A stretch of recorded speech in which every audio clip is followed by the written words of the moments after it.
Bien, continuamos con la siguiente parte del video y ahora vamos a trabajar lo que corresponde, por ejemplo, a los pueblos bárbaros, ¿no? El reino franco. Su capital fue Soissons y luego París. Entre los principales reyes encontraremos, por ejemplo, a los reyes Clodion y Meroveo. El rey Clodion y Meroveo van a ser reyes muy importantes porque justamente de la presencia del rey Meroveo aparecerá la llamada dinastía merovingia. Ahora, luego de él, por ejemplo, encontraremos a otros reyes importantes como el rey Clodoveo, quien va a imponer el cristianismo dentro de la región de los francos. Además, surge el periodo de los reyes holgazanes. ¿Qué es lo que ocurrió? Durante la dinastía merovea hubieron un grupo de reyes a los cuales se les denominaría los reyes holgazanes porque reducirían su capacidad de acción, no tendrían mucha participación ni en lo político, ni en lo social, económico y tampoco militar. Entonces, a estos reyes, cuyo comportamiento era extremadamente pasivo, se le denominaría los reyes holgazanes. En ese contexto en el cual, por ejemplo, ¿no? La propia familia real, es decir, las familias que estaban a su cargo, pues el orden de toda la región, eran completamente indolentes a lo que existía en sus alrededores, es que va a surgir la figura, por ejemplo, del mayordomo de Palacio de Austrasia, quien será Carlos Martel. Entendamos que el contexto o el concepto, por ejemplo, de mayordomo es un concepto que en la actualidad tiene una connotación distinta, ¿no? Porque, bueno, se puede entender como mayordomo aquella persona que se encarga, por ejemplo, de organizar los servicios, las actividades dentro de una casa. Pero el mayordomo durante este periodo era aquella persona que tenía un cargo muy importante, que era equivalente como al primer ministro o la mano derecha del rey. Entonces, Carlos Martel, al observar justamente esta inacción y al conocer que parte de bueno, la población musulmana se estaba acercando hacia los territorios de lo que actualmente, lo que en ese tiempo era la región franca, entonces ellos deciden justamente pues no hacer nada. Los reyes, al final ellos no querían tomar decisiones y lo que hace Carlos Martel es salir y enfrentarse al califato omeya, ¿no? Que era un califato islámico que se iba acercando hacia las regiones posteriores de la península de los Pirineos, de la cordillera de los Pirineos, que separa pues Francia de España actualmente, ¿no? Entonces, lo que va a ocurrir en ese momento es que se va a detener el avance justamente del califato de Omeya y con eso probablemente se pudo haber solucionado lo que respecta, por ejemplo, a la invasión del Islam versus la presencia del cristianismo, ¿no? En esta región. ¿Qué más? En este contexto, por ejemplo, el rey Childerico III, ¿no? Que fue obviamente pues el último rey merovingio, va a ser depuesto por, en este caso, el hijo de Carlos Martel, porque Carlos Martel va a fallecer y bueno, su hijo va a derrocar al rey merovingio Childerico III y al derrocarlo, él formaría la dinastía carolingia. Entonces Pipino es quien va a encargarse, por ejemplo, de, digamos, enfrentar otras reyertas u otros conflictos que tenía los pueblos francos y frente a otras poblaciones. Entonces ahí encontramos un aspecto muy importante de aclarar. Muy bien. Cuando hablamos del Imperio Carolingio, podemos decir que el Imperio Carolingio es aquella organización política, territorial y social desarrollada en Europa Occidental, ¿no? Este reino va a surgir a partir del derrocamiento del último rey merovingio, Childerico III, y la denominación de rey franco Pipino el Breve, ¿no? Ahora, ¿por qué se le llamaba a este personaje Pipino el Breve? Su nombre estaba directamente relacionado, por ejemplo, con su estatura, ya que era una persona pues de baja estatura, por eso le decían Pipino el Breve. Ahora, Pipino el Breve va a ser el primer rey de la dinastía carolingia. Y claro está, él va a tener que enfrentarse también a otros pueblos, como por ejemplo los sajones, que ya veremos más adelante qué es lo que va a pasar con ellos, ¿no?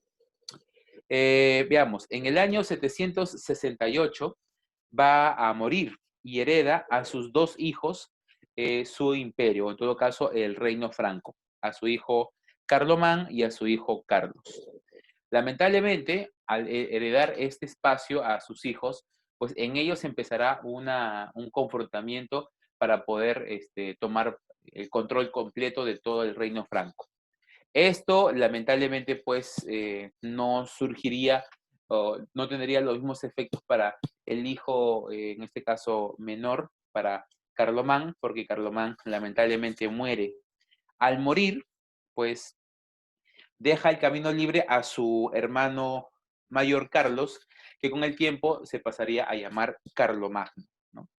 ¿De qué muere Carlomán? Bueno, se conoce, se menciona, por ejemplo, que tuvo una muerte súbita, probablemente algún tipo de hemorragia interna, y esto generaría que su muerte fuera instantánea. Entonces, eh, previo a su muerte, ya ambos hermanos habían estado alistándose o habían estado preparándose para una confrontación militar por el dominio de todas las tierras del Reino Franco. Entonces, bueno, de alguna forma, ¿no? La muerte definitivamente es parte de la vida, pero en ese momento le fue muy beneficiosa a Carlos. ¿Por qué? Porque de esa manera ya se evitaba el enfrentamiento y quedaba el camino libre para que él pudiese tomar el control de lo que era el Reino Franco. Bueno, a nivel de territorio, pues el Imperio Carolingio va a tener su ubicación principalmente en la Europa Occidental, es el espacio ganado por las sucesivas victorias, aunque no van a ser todas victorias, vamos a ver que, por ejemplo, existe un fuerte enfrentamiento con los miembros de la población musulmana, también, por ejemplo, los pequeños grupos militares de las regiones de Hispania, que van a hacerle frente justamente a su proceso de expansión.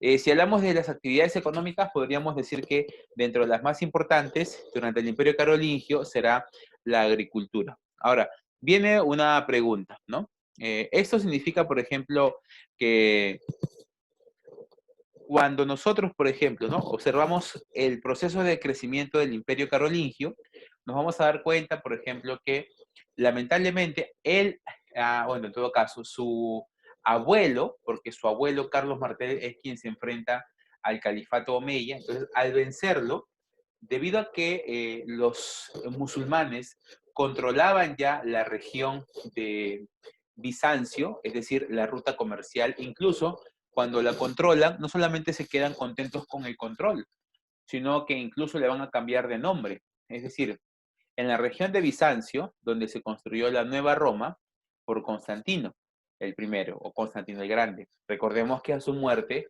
se cambió de nombre a esta ciudad y se le puso en honor a su creador la ciudad de Constantinopla. Pero cuando los musulmanes llegan hacia estas, en este caso, regiones, pues van a tener ellos, pues definitivamente un impacto económico muy fuerte, ¿no?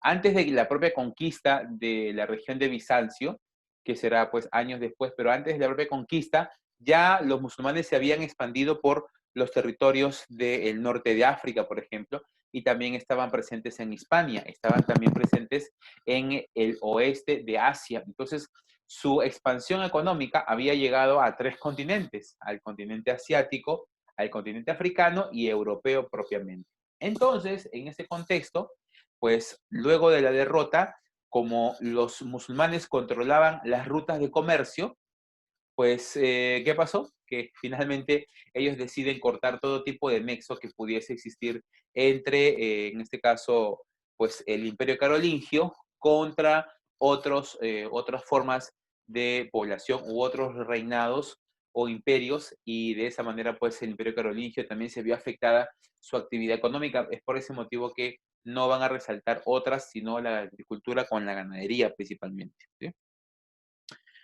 Empieza entonces el reinado de Carlos, bueno, el hijo de Filipo el Breve, Carlos, que como habíamos dicho se llamará con el paso de los años Carlomagno. Él, bueno, en cuanto a su vida o aspectos sentimentales, va a ser, digamos, una persona pues muy efusiva, muy intensa en sensaciones, va a llegar a tener hasta 6 esposas. Antes de su primer matrimonio, pues él ya tenía una esposa con 2 hijos, por ejemplo, ¿no? Y bueno, él decide casarse, pero Este matrimonio va a ser un matrimonio por conveniencia, o en todo caso por evitar algún conflicto. ¿Qué es lo que ocurría? En la población lombarda, ellos, por ejemplo, tenían un deseo de poder evitar que el imperio carolingio surgiera. Entonces, ellos habían estado como, ellos eran partes o formaron parte de los francos, porque Carolingio era el reino franco. Entonces, los francos habían tenido múltiples enfrentamientos contra en este caso, las otras poblaciones, contra los lombardos, por ejemplo. Habían tenido bastantes enfrentamientos, bastantes, en este caso, batallas que librar. Entonces, la madre de el emperador Carlomagno le pide por favor que se case, que para evitar tantas tensiones entre ambos pueblos, es decir, entre los francos, en todo caso la dinastía franca, y los lombardos, que era mejor, por ejemplo, para mantener una tregua, que se casara con la hija del rey, en ese caso, de ese momento, ¿no? En todo caso, con el rey Desiderio, ¿no? El rey lombardo que gobernaba en ese momento, cuando Carlomagno va a ser emperador y va a tener esta denominación. Entonces, él va a proponer ello, o la señora propone esto, y él se casa para evitar justamente los enfrentamientos. Pero lamentablemente, al año siguiente que se casa, se divorcia y se va a casar con una jovencita, Hildegarda de Anglashwood.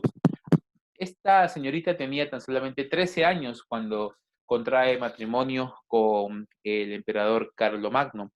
Y bueno, esto obviamente generaría una fuerte rivalidad mucho mayor de la que antes existía entre los lombardos y los francos. ¿Qué es lo que va a ocurrir? Pues en ese momento va a aprovechar justamente Carlomagno para poder llegar hacia la región lombarda, va a invadir la ciudad de Pavia y va a tomar justamente la ciudad de Pavia, que era la capital de los lombardos, y con esto pues estaría añadiendo a su territorio, a su imperio, estaría añadiendo el territorio lombardo. Además, él va a contar con el apoyo del papado, que pues no tenía o no había llegado a buenos acuerdos con la población bárbara llamados los lombardos. Entonces, cuando llega Carlomagno, pues para el Papa o para la Iglesia era, digamos, un apoyo para luchar contra la forma de gobierno lombarda, por ejemplo. ¿Qué es lo que va a pasar después? Bueno, ya una vez que va a estar Carlomagno reconocido como emperador, o en todo caso como máxima autoridad, y habiendo formado su imperio carolingio, pues lo que va a ocurrir es que va a enfrentar diversas rebeliones, entre ellas la de los sajones, que se encontraban al norte de Europa, al norte de Alemania, al mando de su rey Vitingo. ¿Qué es lo que va a pasar después? Bueno, Carlomagno no solamente buscaba anexar nuevos territorios, sino que también se uniformizara, por ejemplo, las creencias, también que se uniformizara el comercio entre estos espacios y también aspectos culturales, por ejemplo, ¿no? Hablamos de la alimentación, hablamos de la vestimenta. Él quería que hubiese esa influencia dentro de estos espacios. ¿Qué pasó después? Bueno, en su intento por seguir creciendo, pues va a intentar llegar o va a intentar conquistar a la península ibérica, donde se encuentra o donde se encontraba en este caso el califato omeya. Entonces, pues es lo que va a pasar o lo que ocurre dentro de el contenido, ¿no? Va a ser, por ejemplo, dentro de ese espacio, va a tener una importancia la presencia justamente de los miembros de la cultura musulmana, porque ellos van a repeler justamente el ataque y bueno, van a significar la primera derrota de Carlomagno, ¿no? Cuando intentó dominar la región de Hispania, ¿no? Y liberarla del dominio musulmán.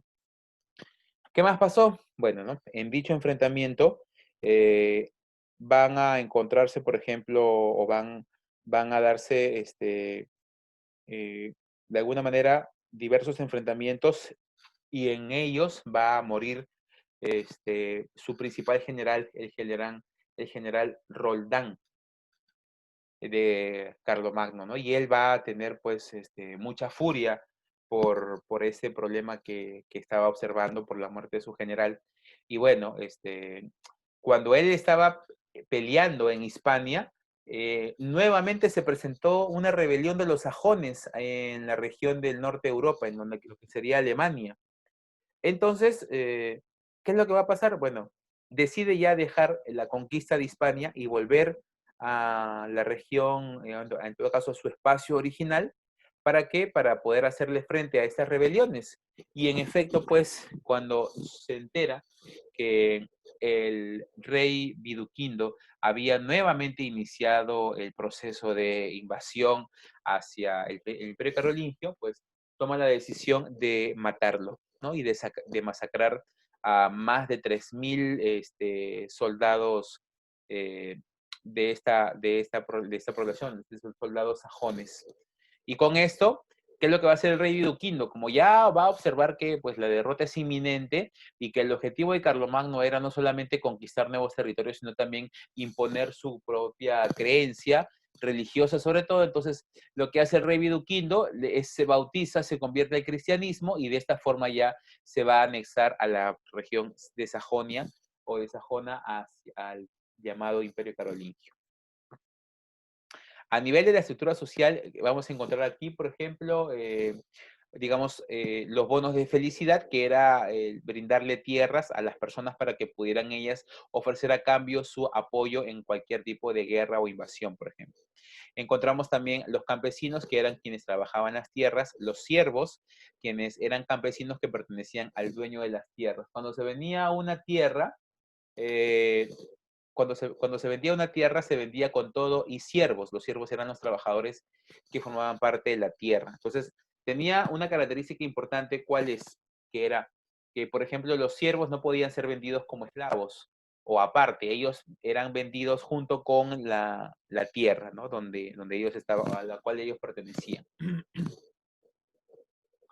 Bueno, tenemos después, en organización territorial, vamos a encontrar nosotros tres tipos de territorios, ¿no? Los condados, que eran espacios administrativos donde gobernaba la figura del conde, por eso el nombre condados. Los ducados, que eran espacios que agrupaban a varios condados y que eran gobernados por el duque. Y los marcas, que eran espacios gobernados por un marqués y que eran espacios militares, destinados principalmente para la defensa o invasión de otros espacios o de otras poblaciones. Ahí encontramos, ¿no? Los marcas, por ejemplo, la marca oriental, la marca croata, la marca Sorasa, son la marca hispánica, que eran regiones, vuelvo a repetir, la marca Bretonia, que eran regiones que de alguna forma se encontraban compuestas por población abocada, por ejemplo, al enfrentamiento.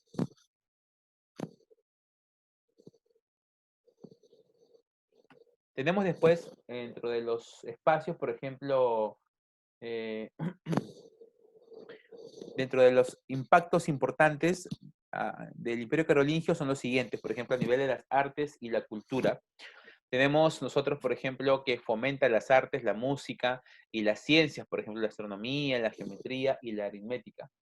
Y ahí es justamente donde vamos a encontrar un aspecto muy importante, ¿no? ¿Por qué? Porque Carlomagno era analfabeto, mientras que se aseguró, pese a que a su bajo conocimiento, a su poca formación académica, de contar con los mejores asesores en el campo de la educación, por ejemplo, ¿no?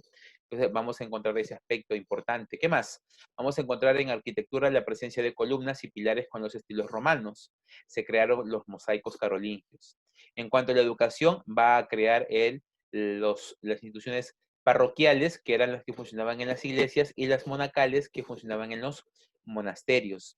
Podríamos decir que la educación parroquial equivaldría a hablar de lo que hoy en día nosotros conocemos como la educación primaria, y en la educación monacal sería la educación secundaria o el nivel secundario en la actualidad, por ejemplo, ¿no?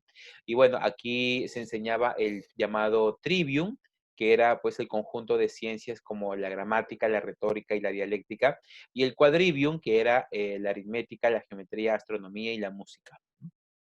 Un dato muy importante pues es que a nivel de las letras, él va a proponer un término o una forma, por ejemplo, de redacción que se utiliza hasta el día de hoy, es decir, la aplicación de la llamada letra minúscula, por ejemplo.